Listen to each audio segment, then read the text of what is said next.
I just want to bring in Nedum to the conversation as well. Nedum, who impressed you from a US perspective today? To be honest, I think it has to be Tyler Adams. I thought he was sweeping up really, really well at times when England could maybe hit USA on a transition. He seemed to come across really well. And, you know, to be honest, I've listened to what everybody's saying, and it seems like it's the easiest thing in the world to just be down on England. But there were positives because some of those guys at the back did play well. I think this matchup that the USA had for them, I thought it was pretty good. And, you know, I could hear someone laugh in the background. But, you know, we talked about them having a 2 up front. But the way that I saw it, there were 2 lines of 3, and England couldn't play through the middle. So I think that substitution when Jordan Henderson came on was to have 2 pivots in there, which would give them a different look. Because before that, the USA were doing so well to funnel England out wide. And I think they'd got that really, really spot on. And I think when they did bring on Henderson, they had a different level of sort of like control within the game. It was still one of those matches where ultimately you think, you know, USA played really well, England weren't at their best. But then England are also in a conversation now where in the last game of the group, they need to lose by 4 to essentially be out of it. You know, this is part of the process for them. And, you know, as Craig said, the game against Croatia, you know, he came up wanting. But we're talking about a World Cup semi-final. I think we're talking about in the last tournament where they were in the final. So even though it doesn't suit everybody's eye and we still have a sense of disappointment about it, like, this is an England side which is more successful than any we've seen in our lifetimes. And again, today, you could see the fact that they weren't at their best, but they still managed to force some sort of result out because it wasn't that long ago when they're losing to the likes of Iceland and so on and so forth. And it's not to say defend them and say they were great, because they weren't. But the fact is they managed to get something out of a game where, you know, on a different day they haven't, because we've seen that throughout the summer in the Nations League. Nedum, how can someone who's been sharing a room with Seb for the last week be so positive on life, considering what we saw? It was the sideway, it was the lethargy, it was the passive attitude from England that was certainly frustrating. I've got my punter out on 100%, Nedum, but from that perspective, you thought, right, you've got the momentum after that victory against Iran. Now just go for it. And it was just so slow and horizontal and boring. But is that Gareth Southgate's fault, though? Because as you look at that second game, he's played the same team that he played in the first, which he was praised for. So ultimately, I guess the matchup was different, and the ways in which they tried to play in that first game weren't available to him in the second, which is why you give credit, in my opinion, to the USA side and Berhalter and the way that they set up. You know, they were very, very good tactically, I thought. I think Craig said that at the start, and you could see that if you had the ball at the back for England, you're seeing 2 lines of American shirts. So you're thinking, you've got to go out wide, got to do this. But then they were being met. I thought Anthony Robertson played well. Serginho Dest played really well. So some of those players were at the peak of their powers. In England, they weren't there. I think after they made a couple of changes, perhaps got a little bit better. But at some point within a game, especially the clock keeps ticking, you know, from the outside, we want to see them go for it. But for them, they're playing tournament football. And they know that if they overdo it, then ultimately they might end up being in a worse position going into that last game. And, you know, come the end of the match, I think USA take the draw. And England will take the draw because they did suffer, but the fact is they're still en route to the place where they want to be, which is to have a chance of winning the whole thing in the final. Well, you can't argue with your last statement, Nedum. Ultimately, they're in a good position, yes. They're going to go through, yes.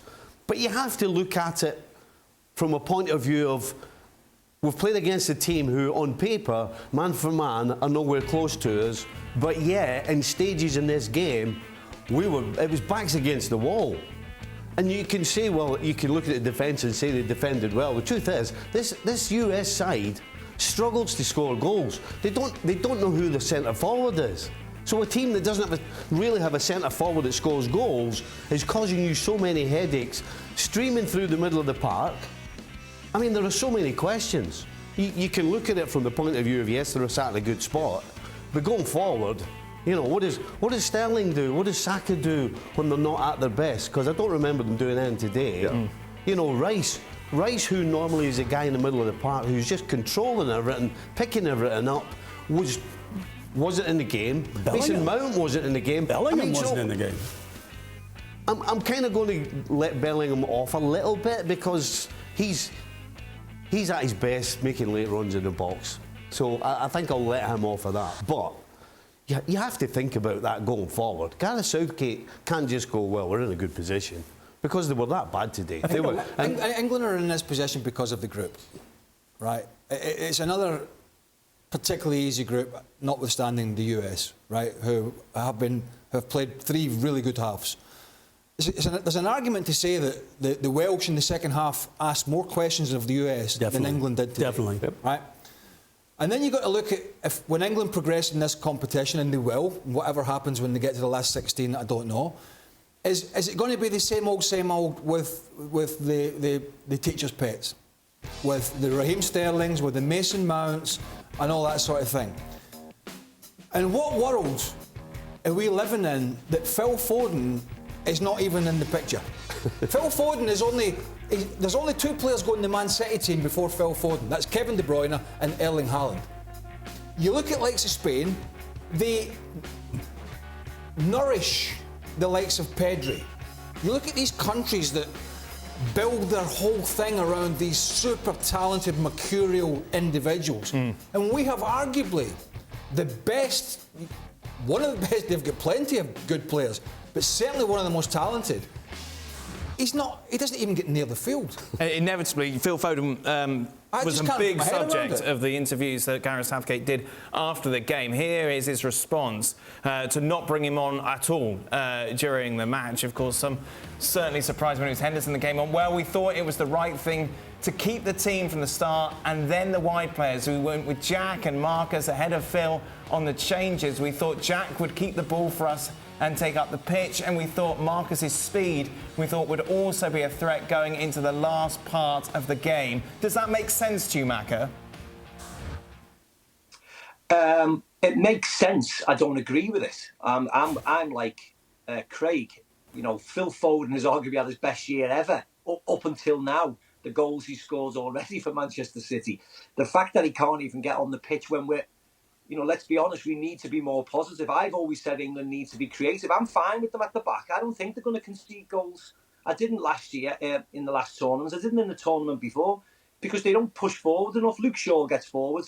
Kieran Trippier doesn't get forward enough for me because I want my teams to be more creative. I really do. I've got no problem. I think Kieran Trippier is a great defender.